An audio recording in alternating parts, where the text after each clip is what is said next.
Guitarist Kerry King discussed Slayer songs he's not a fan of, telling Rolling Stone. Somebody was telling me Steve Harris hates the Invaders track off 1982's The Number of the Beast. But I get it, because there's a handful of songs in our history that I'm like, goddamn, I hate that song. Like, I fucking despise Desire and I hate Cleanse the Soul. But when Invaders came up, I'm like, wow, I like Invaders. And then I tried to start thinking about why he would hate it. It just sucks, I don't get it. But he's close to it, like I'm close to my songs, so there you go. You're more than welcome to your opinion, Steve. You wrote it. Desire was released on Slayer's 1998 record Diabolus and Musica, which Kerry clearly singled out as his least favorite record in the band's catalog on several occasions. Cleanse the Soul was released on 1988's South of Heaven featuring music by Hammond and lyrics by Hammond and King. Kerry previously said about the track, "That's one of the black marks in our history, in my book. I just fucking think it's horrible. I hate the opening riff. It's what we call a happy riff. I can't see myself playing it, but after that, where it gets heavier, I like that section. If we ever did a medley, I'd put part of that in there." In a Guitar World issue, Kerry King discussed his relationship with his Slayer partner Jeff Hammond, and how they were never best of friends. This is what he said. "Anytime we would finish a tour, Jeff would just go home and detach. He might have lived only 45 minutes away, but unless you were part of his inner circle, it was hard to stay in touch with him. And it took me a few years to understand that. For a while I was just like, why isn't this guy calling me back? But as I got older, I just realized that that was who Jeff was. I don't think Jeff and I were ever best friends. I think we were probably the closest in the band, but never best friends. To put it in a way that everyone could understand, Jeff and I were like business partners. Was he my friend? Of course he was my friend. But we didn't really act like that. The last time I was at Jeff's house was January 2003. We went to his place to watch the Raiders in the playoffs. And it sounds horrible, but it wasn't horrible. That was just how it was." Speaking with RVA Mag, King admitted that his band does live off their history a bit, stating, "We're living on our history for sure, but so is everyone else, yet we're the ones trying to push ourselves forward." He adds, "I would say Iron Maiden and Metallica, no offense, are living on past success.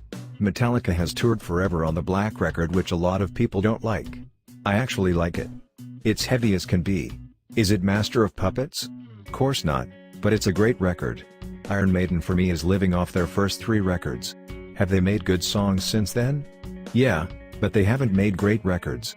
I like to think we're still making great records, and as much as people come out wanting to hear Rain in Blood and Angel of Death, they also want to hear Disciple or even Implode." From there, the conversation turned to the state of the record industry.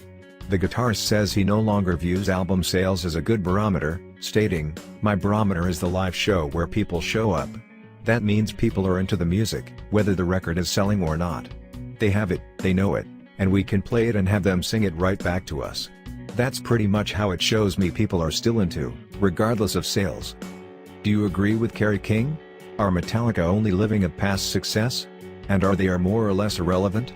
Tell us your thoughts down below. During a recent interview, Slayer guitarist Kerry King talked about censorship, discussing the band's recent live debut in Singapore and being banned to play certain songs by the government due to religious beliefs. He said, "I think religion is just a big farce, and I think people use it as a crutch as opposed to dealing with the problems in their lives." This is what he said. We just played Singapore for the first time. And like the day before we played, we got there, a couple days early, I guess, do some press or whatever. And the night before we played, we found out the government came in and said, "Okay, here's 5 songs, you can't play these songs."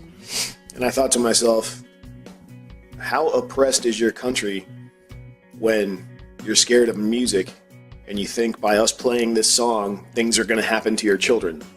It just doesn't make sense to me. But even in the Western world, like in the States or whatever, you always have problems. Well, in the States, I know in California we had bus benches, we had like advertisements on bus benches, and one city had them all pulled. It blows me away, because common sense to me is like, if that offends you, don't look at it. Maybe somebody else won't be offended. And it's just ironic in this day and age, things like that can still happen. Is it still important for a band like Slayer nowadays to offend people? I don't even think we're trying to. I just think, we're making up music that we like and writing about subjects that we like, and it just upsets people. I mean, I knew when we did Jihad that we're gonna have to answer for it, and that's okay. But all the other ones, like I didn't write Cult because I wanted to. I didn't write Cult because I thought people are just gonna say, oh, these guys are the devil. Cult is how I feel. I think religion is just a big farce, and I think people use it as a crutch as opposed to dealing with the problems in their life. So. I think a lot of people think that Jihad is something like Angel of Death Part 2. Yeah, people. I knew we were going to get the exact kind of response because it's fresh. People say, "How could you write such a song?"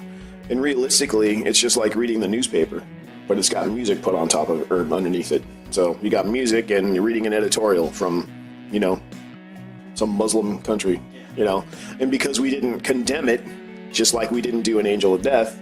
That makes us, Muslim sympathizers, and it's crazy. People got too much time on their hands to think about what Slayer's doing. Just listen to the music and have fun, I think people should be allowed to make their own choice. I think people should think for themselves. I think people should listen to music because they like it, not because they're listening to it to pick things out that are wrong with it. I mean, we're not all adults, but there are children on the planet, and there are people that, shouldn't even be making decisions that do. But, I'm all about answering for what I do. Like I said about the bus benches, if you don't like music, don't listen to it. If you don't like the TV show, watch another TV show. If you don't like horror movies, go see, Click, go see comedy. There's choices. You don't have to listen to this. It's not like when we put out a record and it's mandatory listening for everyone on the planet. It's not like that. You have a choice. Discussing the importance of rhythm guitar, Slayer guitarist Kerry King shared his thoughts on shredders, saying that their music tends to easily bore him as repetitive. He tells Total Guitar, "I think a lot of the shredder-type players, and I don't mean everybody, they're not very good songwriters. Players like Fire Malmsteen spend their time perfecting what they do only as far as leads. Yngwie had a run where he did some good songs, but when it became just about how many notes he can fit in a millisecond." King added, "Don't get me wrong, he's an amazing player, but after 3 songs, I'm done. He'll just keep doing it faster on a different string." Rhythm guitar is where a song is constructed. If there's a song you like, it's because of that rhythm guitar. The lead stuff at the end of the day is just the icing. During the rest of the chat, King discussed hanging out with friends who aren't into metal, explaining how he still likes goofing around with guitar. When people come over and want to listen to music most people like, say Michael Jackson or something, I'll go pick up the guitar and learn the one Eddie Van Halen played on. I'll do stupid shit like that, he said. There's this song called Push It, which got used in commercials, and I think it's funny to put that on when friends are over, pick up a guitar and play along. Everyone in the house just dies laughing. For clarity, you can turn that into a metal song. Discussing his involvement with Megadeth during the band's early stages, Slayer guitarist Kerry King praised frontman Dave Mustaine's guitar skills, but still said that he can't figure out how anyone put up with Dave's character enough to stay in the band. He told Loudwire, "I was one of the lucky people, and there's certainly no offense against Kirk Hammond. Kirk's a wonderful friend of mine, but I was lucky enough to see Metallica with Mustaine. And I say that because it's just a rare thing to be able to say that. I saw them play with Woodstock, and I was so intrigued by Mustaine because he was just ripping on guitar and looking out that way somewhere. And I can't do that to this day. So I was just blown away at his guitar playing. And to find out, I think it was through BC Rich, cause we all played BC Rich back then, I found out that Dave was inquiring if I would play." He continued, "At the end of the day, I thought, this is a gigantic learning situation. And I also thought people would see me and know me from Slayer. Cause, we only went to the Bay Area, we only got up there. So I think, if people saw me, it would at least make them think, Slayer. So I had Slayer's best intentions in mind. I didn't go and say, hey, I want to be in Megadeth. I don't know how anybody can be in Megadeth for more than a couple of hours, cause that guy's crazy. Asked if he had any bad experiences with Mustaine during his short time in the band back in 1984, King replied, "He was cooler back then. I think there's been a lot of drugs and funny extracurriculars between now and then that helped shape who he is today. But it was good times back then. Playing all the venues Slayer played on, just, I don't know, playing different music. His stuff is definitely more, I wouldn't say intricate, cause we've got intricate parts too, but it's just, he writes riffs in a very different perspective than even after playing with him for a number of months. I wouldn't do it. It's just not my style." In a recent interview, Slayer guitarist Kerry King was asked for his opinion of the Swedish occult rockers Ghost, who share management with Slayer and have toured with King's band in the past. He said, "Dude, I love the imagery. I love it. I just hate the fucking music. I like them as people. You know, they've been on many tours with us. I can't get into their music. And I tried. I wanna like them, and I can't. I got their CD from Brian Slagel from Metal Blade. It was when Gary Holt first started playing with us, and I picked up Gary. And I'm like, Brian said, this is awesome, man. So we put it in, going to practice. It wasn't awesome. It wasn't awesome for me. It wasn't awesome for Gary either. I'm like, well, maybe the first song sucks. And we went to the next one. It's just not for me. I know Ghost is hugely popular, and I'm very happy for their popularity. And, like I said, they're the nicest guys you'll ever meet. It's just not my music. And I've tried so hard."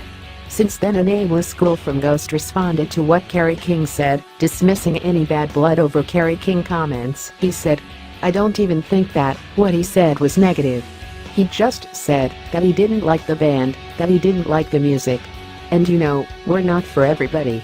We've never tried to please everybody, so I didn't even see the negative element in what he said. It doesn't change my opinion on Slayer. I've been a Slayer fan ever since I was a kid, and I still love several of their records with all my heart. For me, it wasn't changing anything." In a recent interview, Slayer guitarist Kerry King was asked for his opinion of the Swedish occult rockers Ghost, who share management with Slayer and have toured with King's band in the past. He said, "Dude, I love the imagery. I love it. I just hate the fucking music. I like them as people. You know, they've been on many tours with us. I can't get into their music. And I tried. I wanna like them, and I can't. I got their CD from Brian Slagel from Metal Blade. It was when Gary Holt first started playing with us, and I picked up Gary. And I'm like, Brian said, this is awesome, man. So we put it in, going to practice. It wasn't awesome. It wasn't awesome for me. It wasn't awesome for Gary either. I'm like, well, maybe the first song sucks. And we went to the next one. It's just not for me. I know Ghost is hugely popular, and I'm very happy for their popularity. And, like I said, they're the nicest guys you'll ever meet. It's just not my music. And I've tried so hard." Since then, a nameless school from Ghost responded to what Kerry King said, dismissing any bad blood over Kerry King comments. He said, "I don't even think that what he said was negative. He just said that he didn't like the band, that he didn't like the music. And you know, we're not for everybody. We've never tried to please everybody, so I didn't even see the negative element in what he said. It doesn't change my opinion on Slayer. I've been a Slayer fan ever since I was a kid, and I still love several of their records with all my heart. For me, it wasn't changing anything."